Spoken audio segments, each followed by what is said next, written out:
aqui hoje na sua casa, Senhor. Ó Senhor, nesse momento tão especial em que vamos abrir a Tua palavra, que Tu possas, com a nossa permissão, invadir a nossa alma, falar conosco o que nós precisamos ouvir e nos dar poder para viver aquilo que o Senhor nos ensina. Em nome de Jesus, amém. Bom dia a todos. Hoje é dia de... Hoje é dia de quê? Hoje é dia de festa na Igreja Central de Curitiba. Por quê? Porque hoje é sábado e hoje é um dia muito especial dedicado ao amigo, não é? Quem tem um amigo e trouxe um amigo para cá hoje? Quero ver a mão erguida. Bem alto, bem alto. Aí, que maravilha! Quantos amigos nós temos aqui hoje, presentes junto conosco. E aí a nossa amizade, os nossos amigos se multiplicam. E a gente acaba tendo muito mais amigos aqui na igreja hoje. A gente vê a igreja cheia, coral cantando, pessoas cantando e louvando, e nosso coração se enche de alegria, de júbilo, por podermos estar aqui, não é? Assim está o seu coração também, não? Está assim também? Amanhã nós temos uma cantata especial de Páscoa, e se você não arrumou ainda um lugar aqui, lá em cima no último balcão nós temos alguns lugares ainda, tá? Você pode subir para lá, o pessoal da recepção te indica como chegar lá em cima, se você não sabe, mas lá nós ainda temos lugares. Nós temos que começar alguma coisa que iniciamos, nós temos que continuar e terminar alguma coisa que iniciamos no sábado passado, né? Essa é a grande vantagem da gente ser pastor de uma igreja e estar aqui todo sábado com vocês. Eu estava pregando e não me preparei para fazer o sermão em 2 capítulos. Eu tinha me preparado para fazer em um capítulo só. Mas de repente você está falando, o Espírito vai dizendo algumas coisas aí na sua mente, vai sugerindo, vai falando, e você vai, e daqui a pouco eu digo, não vai dar para a gente terminar hoje, né? E quem sabe nós terminamos hoje. Eu prometo que eu vou continuar hoje, mas não prometo que eu vou terminar, tá bom? Mas eu quero convidar você para nós lermos o texto de Lucas, capítulo 8.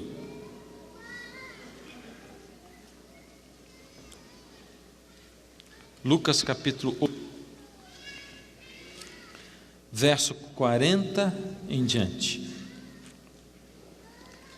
Ao regressar Jesus, a multidão o recebeu com alegria, porque todos o estavam esperando. Eis que veio um homem chamado Jairo, que era chefe da sinagoga, e prostrando-se aos pés de Jesus, lhe suplicou que chegasse até a sua casa, pois tinha uma filha única de 12 anos, que estava à morte. Enquanto ele ia, as multidões o apertavam.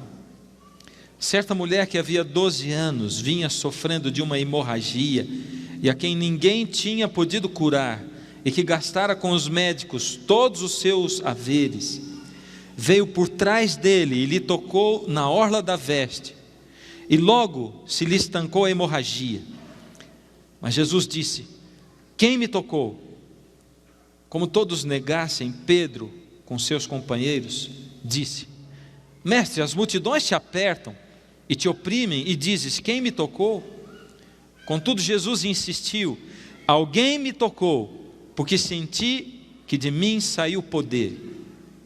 Vendo a mulher que não podia ocultar-se, aproximou-se trêmula e, prostrando-se diante dele, declarou à vista de todo o povo a causa por que lhe havia tocado e como imediatamente fora curado.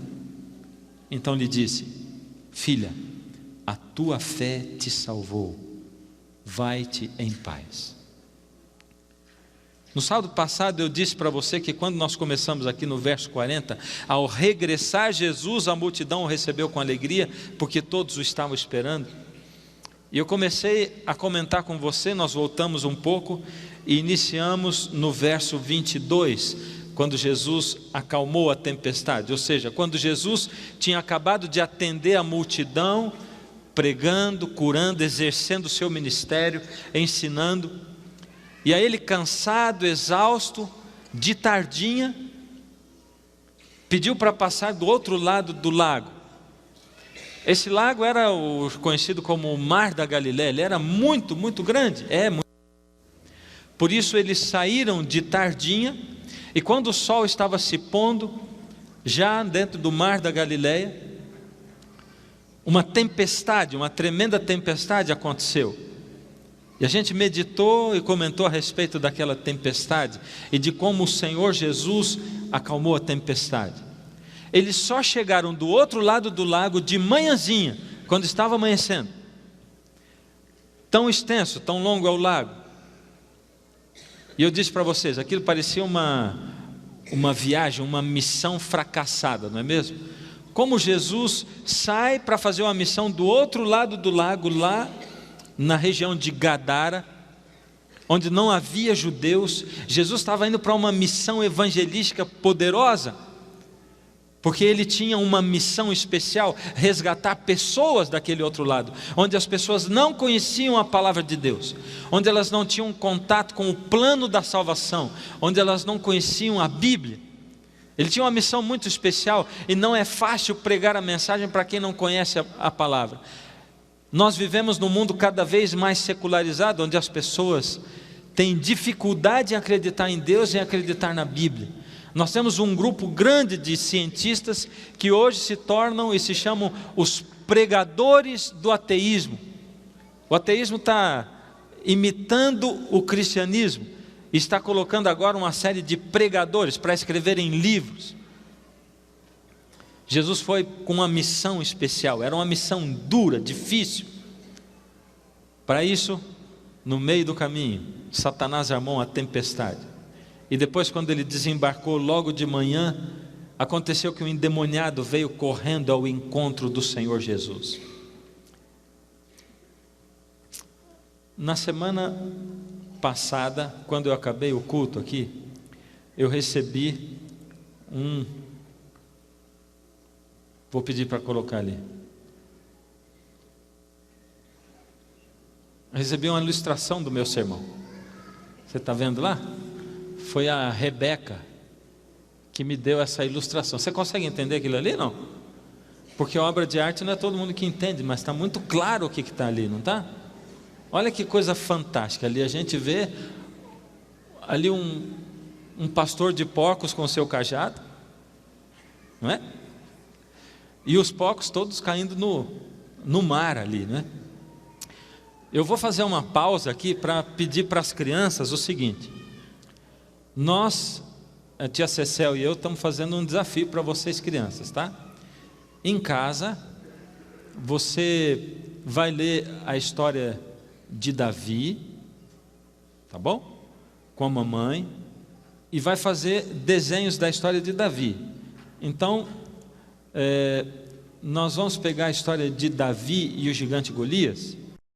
Você lê só esse trecho, que a história de Davi é muito grande. Davi e o gigante Golias. E ali não tem só o Davi enfrentando o gigante Golias, tem um monte de coisa que aconteceu. Você faz uns 4 desenhos ilustrando partes diferentes da história. Você ilustra a história toda, tá? E traz os 4 desenhos para a gente aqui. Pode entregar na recepção e falar, é para entregar para a tia Cecel, tá? E a gente vai pegar, mas põe o seu nome e o telefone também. A gente vai pegar, vai fazer sorteio, não tem como dar um presente para todo mundo, mas nós vamos fazer um sorteio para dar um presente para... Tia Cecel escreveu a meditação da criança desse ano, ela que escreveu. Nós vamos dar um livro daquele lá para você, tá? E vamos fazer o seguinte, vai ter um DVD também. Nós vamos dar um livro e vamos dar um DVD. Você traz para cá, tá bom? O seu desenho. Está combinado as crianças, sim ou não? Ih, não ouvi nada. Está combinado, sim ou não? Oh, agora sim, comecei a ouvir aqui o rebanhozinho. A última vez que eu vou perguntar, está combinado, sim ou não? Maravilha, então eu quero ver o desenho de vocês, tá bom?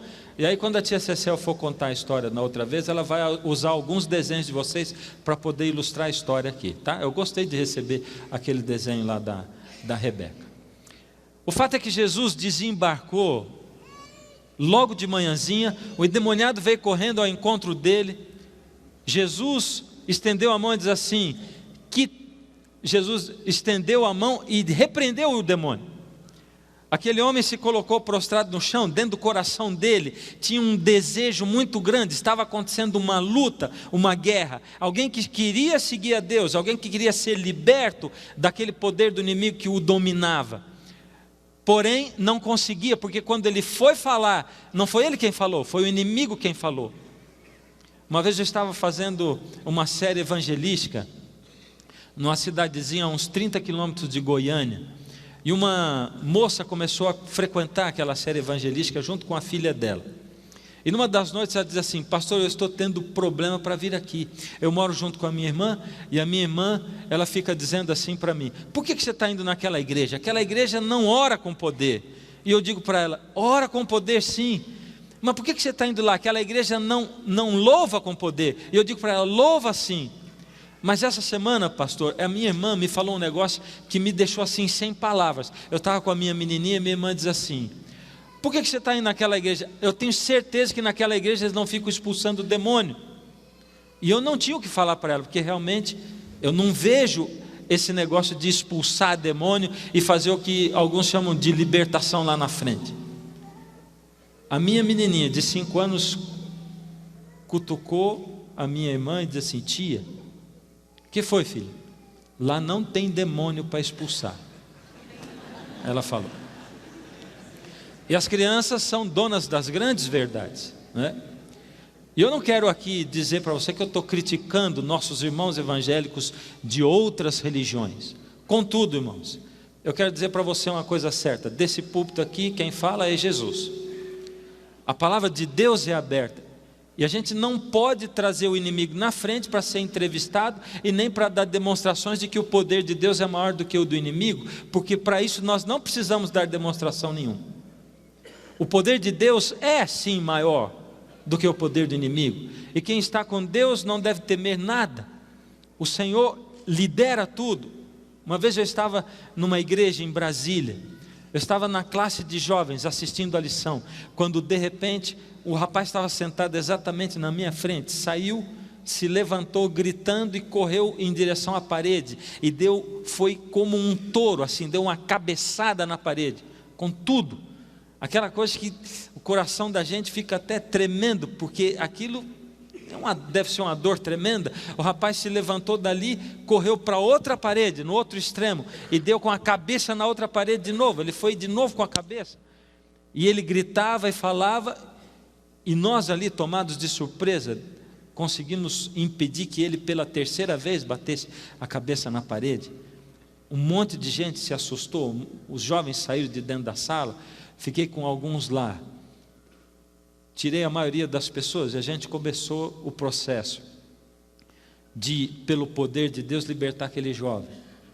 Quando o jovem se acalmou, havia um senhor ali, que estava nos acompanhando e me ajudando. Eu vi que ele tinha um espírito de liderança, eu não era o pastor da igreja, eu só estava visitando a igreja. E aí, quando o rapaz se acalmou, eu disse, quem veio com ele? E foram lá para chamar a pessoa que tinha vindo com ele. A pessoa estava do lado de fora. Chamaram, eu disse, você vai levar ele para casa. E o Senhor disse, não pastor, o senhor vai levar ele para a igreja. Não, meu irmão, ele vai voltar para a casa dele. Agora ele está livre, vai voltar para casa. Não pastor, o senhor não vai deixar esse rapaz sair daqui sem dar o testemunho lá na frente, para dizer para a igreja que ele foi liberto? Eu digo, não senhor, muito recente, ele vai voltar para casa, porque pode acontecer, eu não conheço o coração dele, nem o nível de comprometimento dele com o inimigo, ele vai voltar para casa, porque se acontecer de levarmos para frente, o inimigo tomar conta, pastor, se o inimigo tomar conta, de novo nós vamos orar, e a igreja vai presenciar a libertação. Irmão, desse púlpito, quem fala é o Senhor Jesus, ele não vai para frente, ele vai para casa. Queridos, o inimigo não tem lugar nenhum, aliás é o que ele tenta na maioria das vezes. Por que ele não toma uma pessoa que está lá do lado de fora da igreja, lá dentro do banheiro, mas uma pessoa que está dentro da igreja? Eu quero dizer para você, sinceramente, que o que mais me atemoriza não são os endemoniados que são totalmente tomados pelo inimigo e dão shows dentro da igreja. O que mais me atemoriza somos os cristãos que vamos à igreja e que aos poucos vamos deixando o inimigo tomar conta de partes, de áreas da nossa vida. O inimigo o tempo todo está andando ao nosso redor, bramando como leão, procurando nos tragar a mim e a você. O Senhor Deus se comunica comigo e com você através da nossa mente. E o inimigo vai fazer de tudo para que a sua e a minha mente não escutem a voz do Senhor Deus. Por isso ele vai preparar alimentos que vão atrapalhar a sua mente de funcionar direito. Ele vai preparar bebidas que atrapalhem a sua mente de funcionar direito, para que Deus não possa entrar em contato com você. Ele vai preparar programas na TV, ele vai preparar filmes, ele vai preparar músicas que mexam com a sua mente, com todo o seu corpo, para que Deus não tenha acesso a você. E depois você, cristão, vai virar um cristão frustrado. E vai ficar dizendo assim: por que que a minha fé não aumenta? Por que que eu não consigo entender Deus? Por que que aconteceu esse problema com a minha vida? Por que que eu estou passando por tantos problemas? Se Deus está dirigindo, se eu vou à igreja, você tem vivido uma vida amarrado com o inimigo, um pé dentro da igreja, outro pé no mundo, às vezes 2 pés no mundo e um dedinho dentro da igreja, não é verdade? E você quer entender os planos de Deus. Você vai vivendo uma vida totalmente aí desprotegido, ligado, amarrado com o inimigo. Cadeias prendem você, como prendiam esses homens, ou esse homem, esse endemoniado do qual fala o Evangelho de Lucas. O Senhor Deus quer atuar na sua vida. Parou o tempo de nós vivermos um cristianismo simplesmente superficial. Parou o tempo da igreja ser o point da gente ir no sábado para passar um tempinho, bater o cartão de cristianismo ali e dizer: já fiz a minha boa ação do mês, da semana. Acabou esse tempo. Nós chegamos no tempo em que aqueles que estão comprometidos com Deus ou se comprometerão mais, ou largarão de Deus. Esse é o tempo de sacudidura, de espalhar trigo e palha. Esse é o tempo de luz se separar de trevas. Esse é o tempo de definir situações. Enquanto o mundo está desabando, enquanto a situação espiritual, social, moral do mundo está se desarranjando, Deus convida um povo. Deus convida a você, que faz parte desse povo, para se comprometer com Ele. Como eu vou poder ter uma família estável? Como eu vou poder ter um cristianismo, uma fé estável, se eu não abro lugar para Deus habitar na minha vida e falar comigo? E se eu abro espaço cada vez mais para o inimigo tomar conta de mim? Se eu abro espaço para assistir filme de vampiro, e o inimigo está fazendo os vampiros ficarem bonitos hoje em dia. Eu não sei como é que se chama um rapaz bonito, mas até pouco tempo atrás era gatão, agora já não sei mais, deve ser outra coisa. Já foi pão numa época, né? Agora, broto. Agora eu não sei o que é mais, já perdi a coisa, né? Mas olha, eles colocam vampiros que são lindos, não é verdade? Todo um enredo. E a semana passada eu falei de um desenho animado, deixei um monte de garotos e garotas aqui chateados, né? Puxa, agora não vou poder assistir, né? E pais preocupados, e agora eu vou deixar meu filho assistindo o quê, enquanto eu tenho que fazer um monte de coisa? Não é verdade? Que tesouro precioso Deus tem colocado na sua mão, pai e mãe. São seus filhos. E sabe quando a Bíblia diz que Jesus vai voltar aí e você vai parar na frente dele, a primeira coisa que ele vai perguntar a você é dos seus filhos, aonde eles estão. O que é que você tem feito com eles? Quanto tempo você tem de influência pessoal com ele? Quanto tempo você dá de influência da Bíblia com ele? Você está preocupado no que você vai fazer hoje à tarde com o seu filho? Está preocupado com isso? Está preocupado que enquanto você tira aquele cochilo de 3 horas, o que ele vai ficar fazendo? Se ele vai achar o sábado uma chatice, ou se ele vai aprender com você o que a gente faz de verdade dentro do sábado e das horas do sábado. Você vai guiá-lo no caminho, ele vai entender que ele veio a esse mundo para servir ao próximo, para amar ao próximo. Ele vai entender que a igreja não é o lugar onde ele vem para receber, mas ele vem para dar. Você está preocupado em ensinar os grandes princípios dessa vida? E se nós estivéssemos interessados em viver o verdadeiro sentido do cristianismo, que é dar e proporcionar felicidade, servir ao meu próximo, a gente não teria nenhum tipo de desavença dentro da igreja, porque um dia que alguém estivesse passando por problemas, estressado, e pisasse no meu pé, ou quem sabe até me desse um tapa na cara, eu teria estrutura para poder abraçar o meu irmão e dizer: para você fazer isso, você deve estar passando por um problema muito grande, me deixa te ajudar, desculpa se eu pisei na bola com você, me deixa te ajudar. Pararia o tempo de cada um estar discutindo suas próprias opiniões pessoais sobre aquilo que ele acha que deveria ser a igreja, o culto na igreja, o formato da igreja, ou o lugar do púlpito, ou da cadeira, ou do piano, o lugar disso ou daquilo dentro da igreja, e a gente se incomodaria mais e se preocuparia em buscar quem está lá fora, quem está aflito. A gente se preocuparia menos com aquilo que a gente faz para dentro da igreja e muito mais com aquilo que a gente faz para fora da igreja. Chegou o momento de nós virarmos do avesso a igreja central de Curitiba. Essa igreja deveria ter sido construída com os bancos para o lado de fora e o telhado para o lado de dentro, para que as pessoas passando fora pudessem ver o que acontece lá dentro. Mas como ela foi feita assim, porque as pessoas que fizeram foram inteligentes, lógico, senão a gente ia se molhar lá fora. Nós temos que levar o nosso cristianismo para o lado de fora. Nós precisamos ser lá fora, atrair lá fora e trazer as pessoas aqui só para passar um momentinho, sentados durante algumas horas nesses bancos aí, para a gente poder se aquecer, para a gente poder se animar, para que nós possamos manter acesa, viva a chama do cristianismo. Ao Jesus voltar da região de Decápolis, de Gadara, agora sim nós chegamos no texto. Ao Jesus voltar, aqui no capítulo 8, no verso 40, ao regressar Jesus, a multidão o recebeu com alegria, porque todos o estavam esperando. A multidão sempre queria falar com Jesus. E eu quero dizer para você assim, que multidão é multidão. Não era um grupinho de pessoas, como muitas vezes se põe nos filmes, não é? Era uma multidão, era muita gente. Era tanta gente que Jesus era empurrado. Você já viu o repórter fazendo matéria no meio do carnaval de rua? Como é que acontece? Eu já vi repórter sendo levado, microfone sendo arrancado. Eu já vi repórter caindo no chão até, em algumas matérias de jornalismo, não é verdade? Às vezes com torcida de futebol é a mesma coisa. A multidão levava Jesus para lá e para cá, e os discípulos viviam fazendo papel de segurança. Eles aplacavam aquela multidão, porque a multidão comprimia, o que diz a Bíblia, a multidão comprimia Jesus para ouvir a palavra, para ouvir a verdade, para ouvir a mensagem.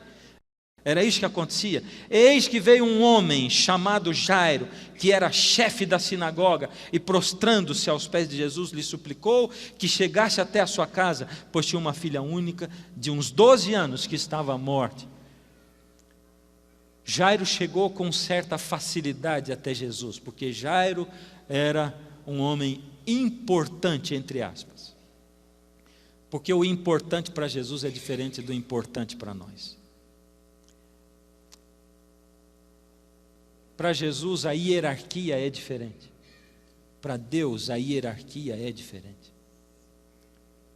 A coisa mais interessante que eu tenho aprendido nesses dias é que para Jesus, para Deus, os pastores nem sempre são aqueles que são assalariados pela obra.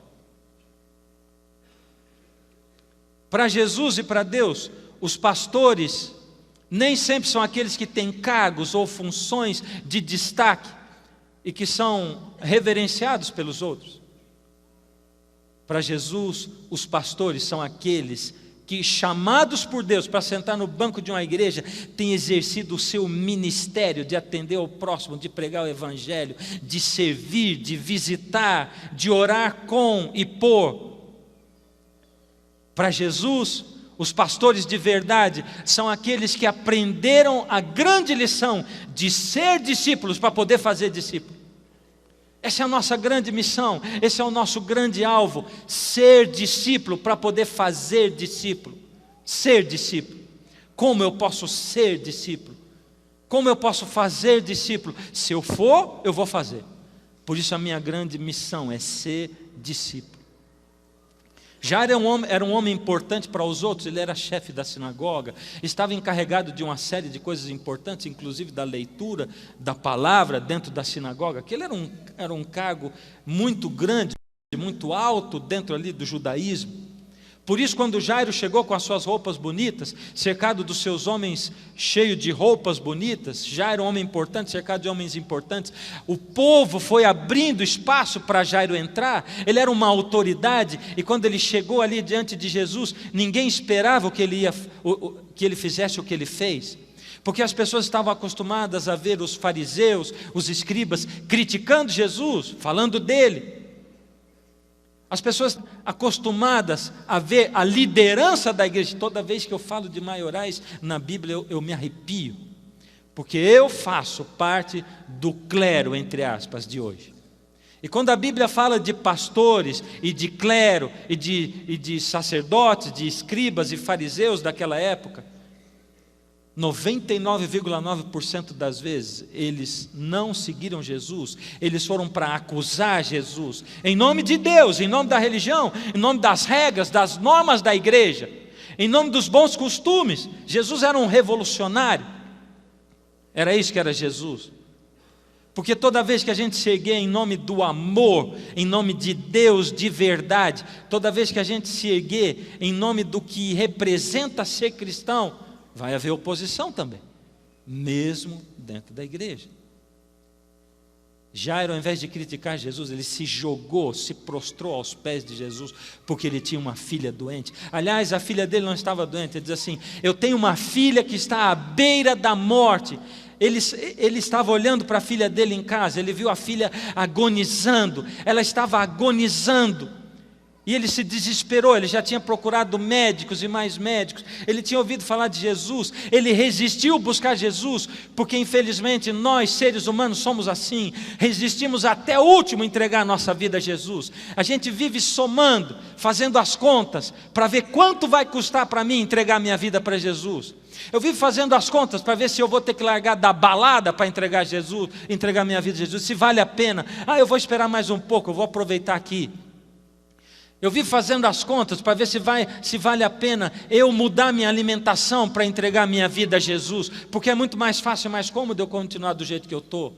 Então é melhor eu manter a minha comunhão com Deus num nível medíocre do que tentar crescer espiritualmente, porque vai custar um preço, porque senão minha mente não vai captar as coisas de Deus, a profundidade da palavra de Deus. A gente vive fazendo as contas, a gente faz conta para entregar a vida a Deus antes de entregar, antes de vir para a igreja, e é uma batalha tremenda, e todos os parentes da gente ficam achando que a gente é maluco quando a gente entrega a vida para Deus, e depois a gente vem para a igreja, e aqui na igreja a gente entra numa mornidão, um estado de mornidão, e para sair dessa mornidão e desse estado de mornidão, de novo tem que romper com um monte de gente, dessa vez não gente de fora da igreja que acha a gente maluco, gente de dentro da igreja que acha a gente maluco, porque está orando, porque está buscando a Deus, porque está ouvindo a voz de Deus, porque a gente acostumou na mediocridade espiritual.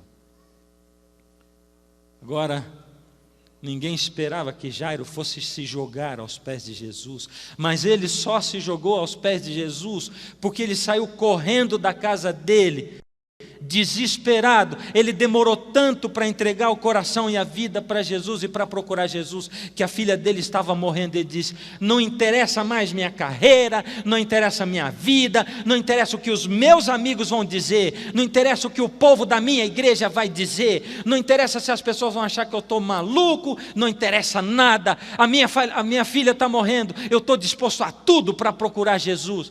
Infelizmente, queridos, infelizmente, muitas vezes nós só fazemos um concerto com Deus quando os problemas vêm. E vou dizer uma outra agora, infelizmente, depois que os problemas passam, a gente esquece de Deus de novo. Coisa terrível. E Jairo fez toda aquela cena, o povo boquiaberto, os amigos dele que o acompanhavam pensavam: nossa, nós viemos aqui para ele fazer isso. Jesus, a Bíblia diz, se compadeceu de Jairo, e no mesmo instante, foi junto com ele. Os discípulos agora ficaram boquiabertos. Foi junto com ele daquele jeito, né? Sabe quando você chega para falar com o pastor lá na porta da igreja, a saída, e você começa a conversar um assuntinho, e chega outro, e aí chega outro, e interrompe, e outro interrompe, e o seu assunto fica pendurado, e outro chegando, e o pastor não sabe se olha para um, para outro, para Jesus estava assim. Porque Jesus saiu para seguir o Jairo, mas vinha um, Jesus, eu queria, Jesus, e outro aqui, e outro ali, e Jairo desesperado, ele deixou em casa uma filha morrendo, ela estava agonizando. Eu tenho que parar para dizer isso aqui, porque Deus está me incomodando já faz algum tempo, durante esse sermão, para dizer isso. Essa semana eu recebi um e-mail de um amigo meu que está agonizando espiritualmente. Ele já é adventista há mais de 20 anos. Eu nunca li um e-mail contendo palavrões para Deus. Ele fala palavrões para Deus. Ele chama Deus de inútil. Ele diz assim: como é que eu passo por tanto problema? Cadê Deus? E não vem me dizer que é o diabo, porque se é o diabo, o que esse inútil do nosso Deus está fazendo? Ele fala assim. E sabe, talvez ele só esteja expressando aquilo que muitos de vocês pensam, mas não têm coragem de dizer. Sentem, mas não têm coragem de expressar.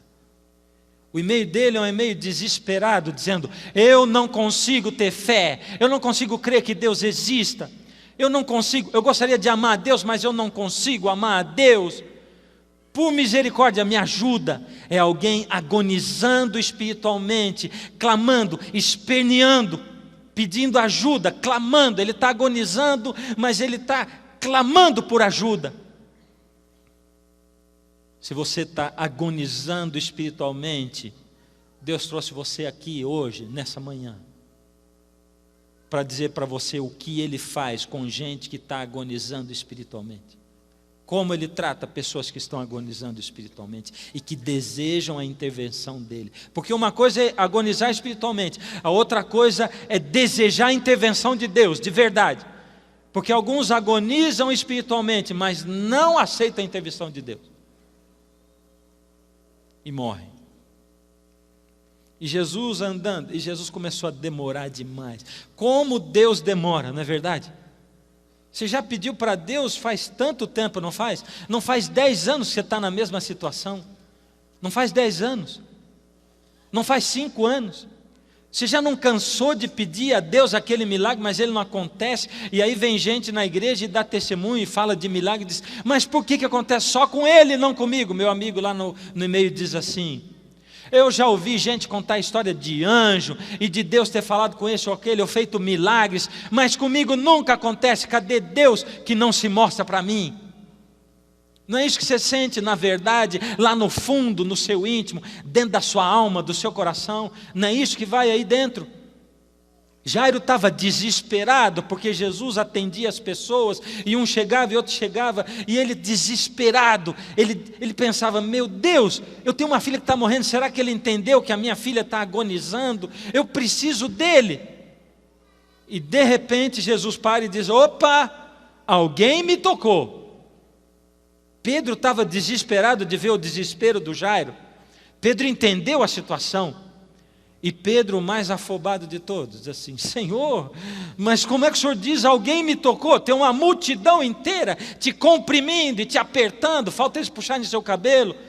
Eles estão tocando no Senhor o tempo todo. Como o Senhor diz alguém me tocou? Todo mundo está tocando o Senhor. E Jesus diz assim: tocaram em mim diferente, porque eu senti que de mim saiu poder. A multidão sempre vem aqui todo sábado. A multidão liga a televisão. A multidão está sempre tocando Jesus. Sabe como é que é? Esse texto não está falando de gente que não vai à igreja, não. Nesse texto aqui, Deus não se refere a pessoas incrédulas.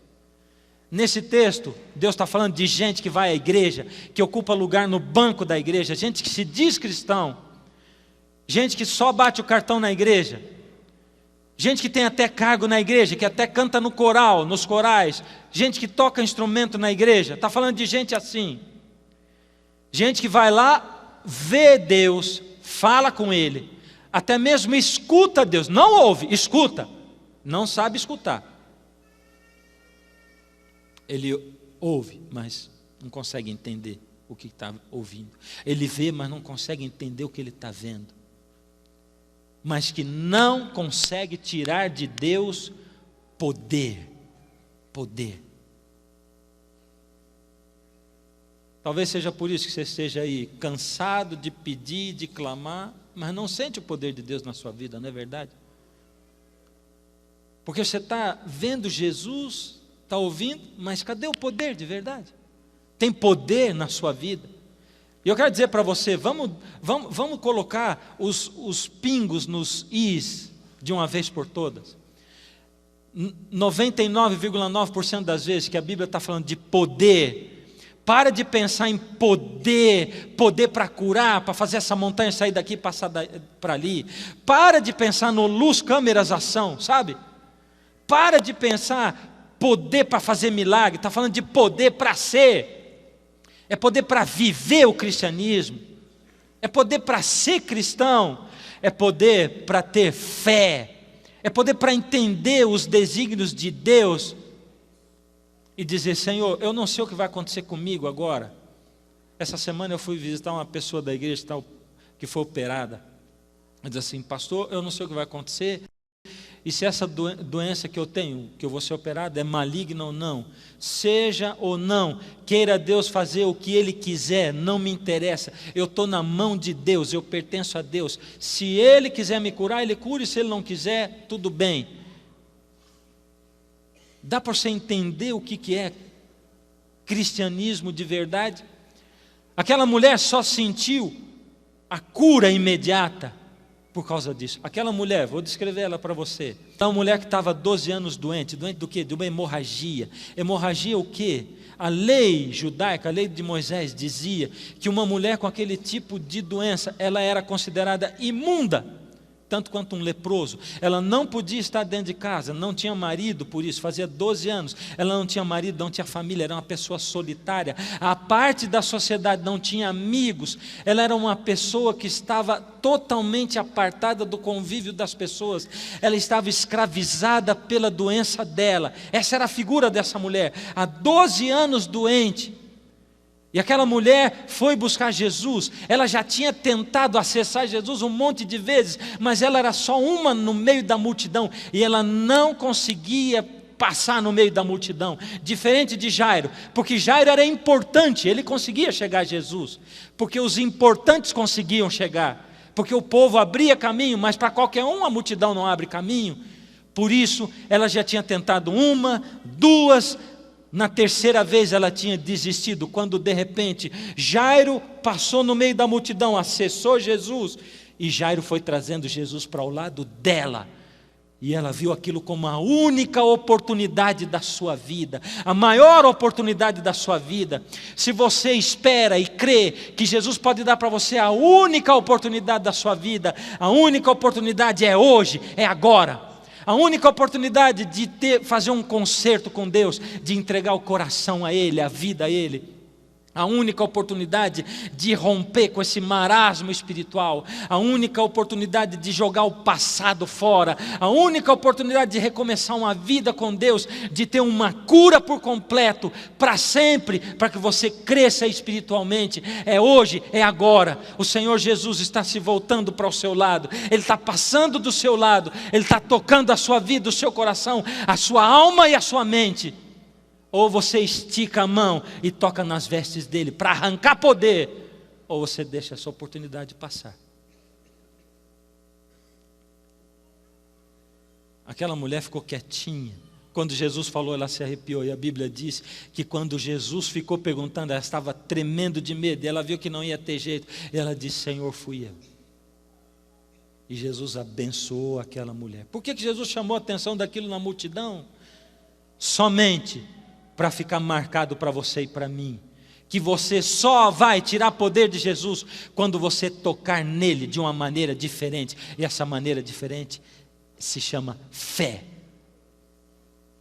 Se você esperar conhecer tudo de Deus para ter fé, nunca você vai ter fé, nunca. Se você esperar conhecer tudo de Deus e Deus explicar todos os detalhes da Bíblia para você depositar nele a sua fé, nunca você vai ter fé. A fé só vem de quem antes entrega o coração e dá um pulo, um salto no meio do escuro e do desconhecido. Agora, Jesus rumou para a casa de Jairo. Mas quando Jesus começou a dar os primeiros passos, quem chegou agora foram os empregados de Jairo. Não adianta mais. A menina morreu. Você consegue imaginar a cara do Jairo? Você consegue enxergar o grito de lamúria dentro do coração de um pai que acaba de perder uma filha de 12 anos? Você consegue imaginar? Você consegue imaginar um pai parado dentro de um velório, vendo chegando o caixão da sua filha, vendo pela primeira vez uma pessoa que ele ama perder a vida? Esse foi o grito de Jairo, olhando para Jesus com um olhar de quem diz: Senhor, por que o Senhor demorou? Agora é tarde demais. É tarde demais. Para de olhar para Jesus como se fosse tarde demais para você. Para. Para Jesus não existe tarde demais. Para Jesus não tem depois da hora. Para Jesus não tem demorou muito. Porque Ele deixa você viver cada momento que você tem, que você precisa viver. Ele deixa você provar os sabores que você escolheu provar. E alguns de nós vamos ter que sofrer muito mais do que outros para poder encontrar Jesus de verdade. Só que Ele só vai deixar você sofrer se Ele olhar e ver que vale a pena. Porque se não vale a pena, você vai correr o risco de viver uma vida toda na boa. Porque isso não é bênção. Viver a vida toda numa boa não é bênção. Porque quando a gente está a vida toda numa boa, em todos os sentidos da vida, nós temos tudo para desprezar Deus. E para não fazer de Deus o primeiro na nossa vida. E para de pensar em dinheiro, em quem tem dinheiro, porque dinheiro não é ter a vida numa boa. Ter dinheiro não é ter a vida numa boa. A vida é muito mais do que dinheiro. E quando você passar diante de casas bonitas e disser: como nós vamos pregar de Jesus para esse povo que vive aqui? Ele já tem o céu na terra. Tem o céu na terra nada, uma pinóia. Não tem céu na terra coisa nenhuma, porque o céu na terra não é dinheiro, não é uma piscina dentro de casa. Se o céu na terra fosse isso, era muito fácil ganhar o céu. O céu na terra é muito mais do que isso. Para ter o céu na terra tinha que ter uma família estabilizada, equilibrada, tinha que ter um relacionamento perfeito com as pessoas, tinha que amar o próximo, tinha que ser completo por dentro e por fora. Mas a gente vê pessoas com todos os tipos de carência. O evangelho chega a qualquer coração, basta a gente querer pregar, basta você querer abrir a boca. Quando Jesus chegou na casa, já estava a cena, sabe? A cena armada do velório. O povo que ia chorar, o povo que ia cantar, o povo que ia tocar, já estava todo mundo ali. Jesus olhou aquilo, o espírito dele se perturbou, ele não gostou de ver aquilo. Porque diante do Senhor Jesus não tem impossíveis. E ele diz: vocês estão fazendo isso porque a menina está só dormindo? Riram da cara de Jesus. Porque vai ter gente que vai rir da tua cara quando você dizer assim: vou entregar minha vida para Jesus. Vai ter gente que diz assim: te conheço, você não fica uma semana na igreja. Conheço a tua vida, você não consegue ficar sem os seus vícios. Eu conheço você. E queridos, que desespero eu sinto quando eu tenho certeza que eu estou pregando para a minha igreja, e eu sei que eu preciso pregar para os membros da minha igreja, que Jesus liberta você dos seus vícios. Jesus, querido membro da minha igreja, liberta você das drogas. Jesus, querido membro da minha igreja, liberta você do álcool, liberta você do fumo.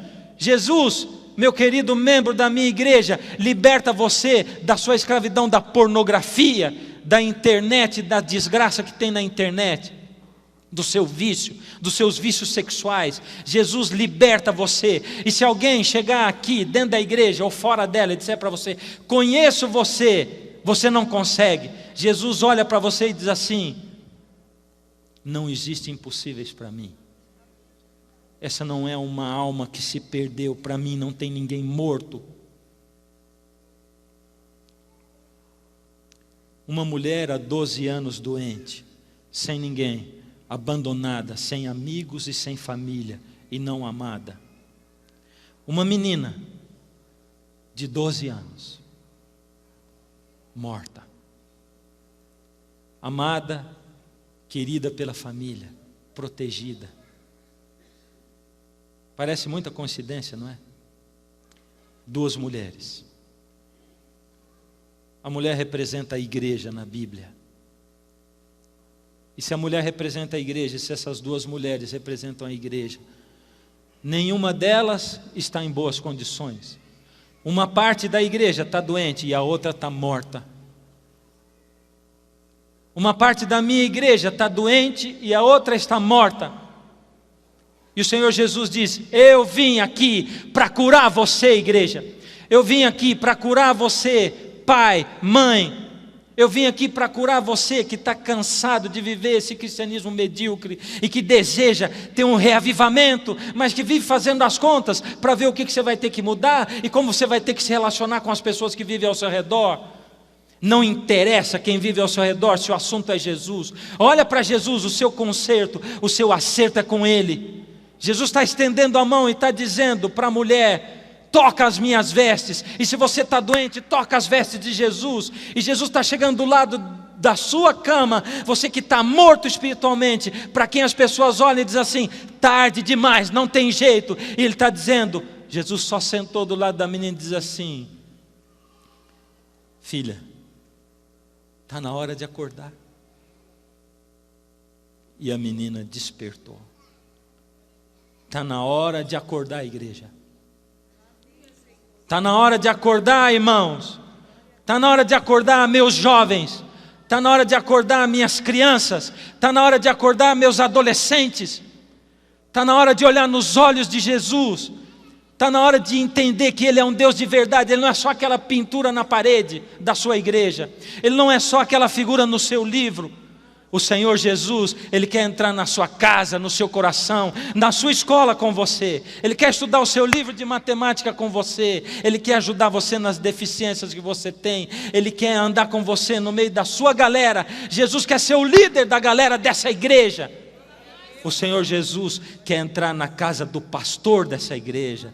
Ele quer revivificar a minha vida e a sua vida. O Senhor Jesus quer acabar com os problemas, as mágoas que existem dentro de corações petrificados.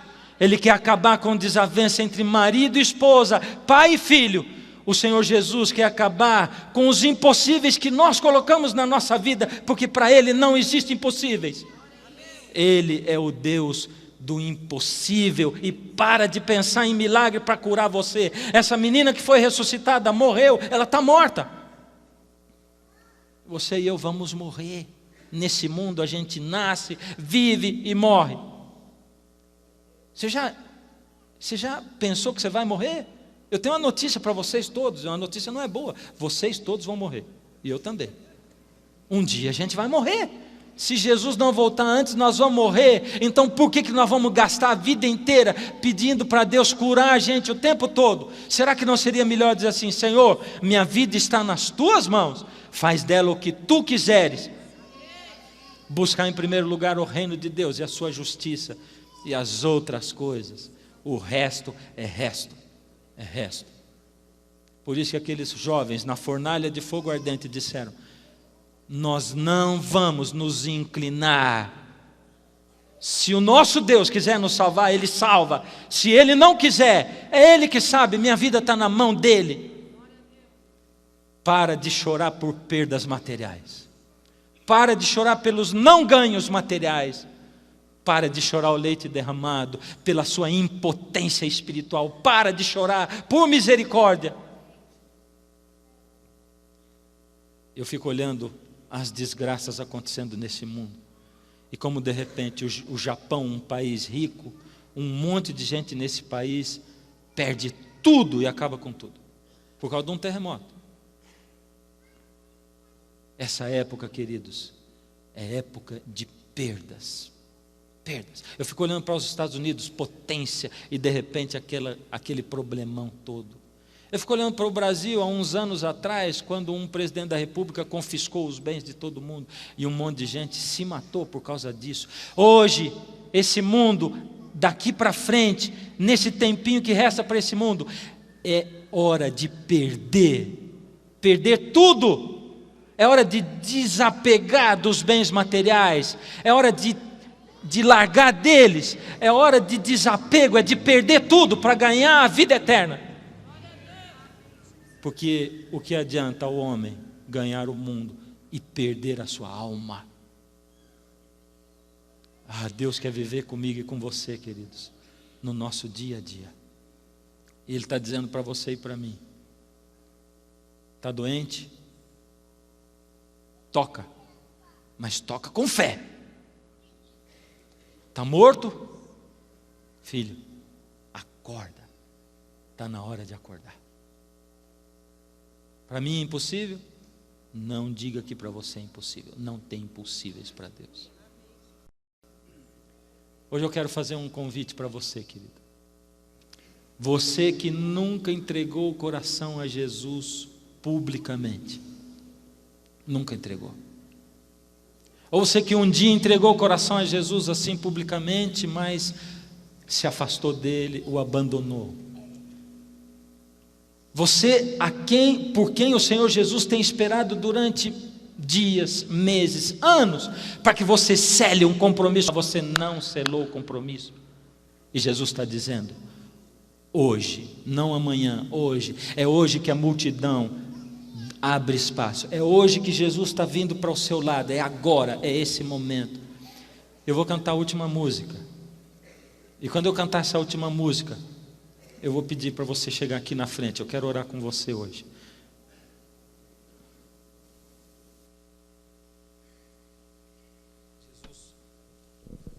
Jesus vai ficar esperando por você aqui. Não interessa que você esteja. Se você estiver lá em cima, você se levanta onde você está. Quiser pegar o corredor e ficar na frente, não tem problema. Aqui embaixo, você vem aqui perto. Mas se Jesus tocar o seu coração, é hora de se levantar. E você que está do lado de alguém que precisa fazer essa entrega, pega na mão dele. Se você está afastado de Jesus, se você precisa entregar a vida, agora é o momento. Sei que muitas coisas estão passando por sua mente e que está lutando para aceitar o seu convite. O inimigo vai tentar impedi-lo de chegar até Jesus. Ele quer fazer você pensar que dessa vez não há mais volta e que foi tão longe para ter de novo o amor do Pai. Não escute essa voz, não recuse o perdão que Ele oferece novamente para você. Ouça seu chamar, não deixe de escutar. Deus clama por você, sei que quer se entregar. Não resista mais, Ele esperando está. E estende agora outra chance para recomeçar. Se entregue para Jesus, escute seu chamar.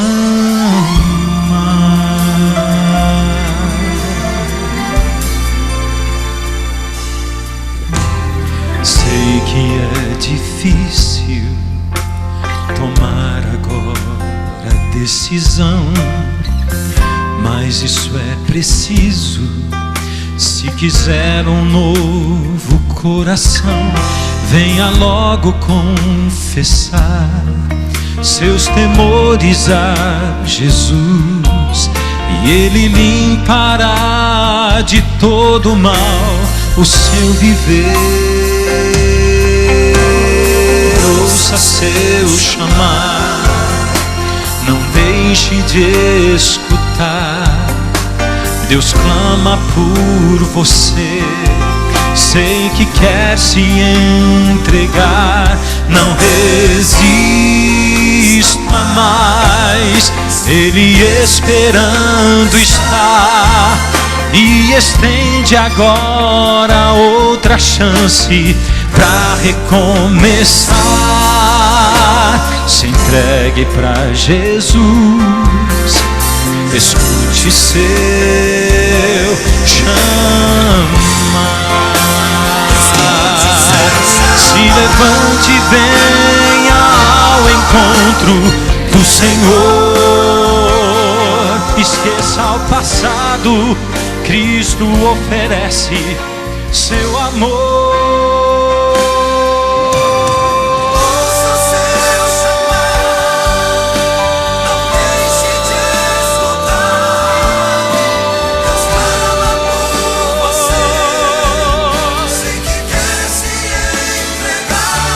Não resista mais, Ele esperando está, e estende agora outra chance pra recomeçar. Se entregue pra Jesus, escute seu chamar.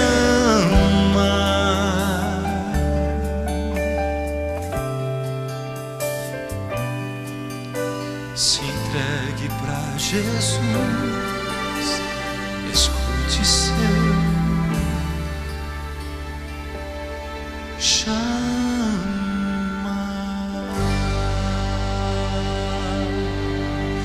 Ó Senhor, eu tenho toda uma congregação para entregar ao Senhor, uma multidão.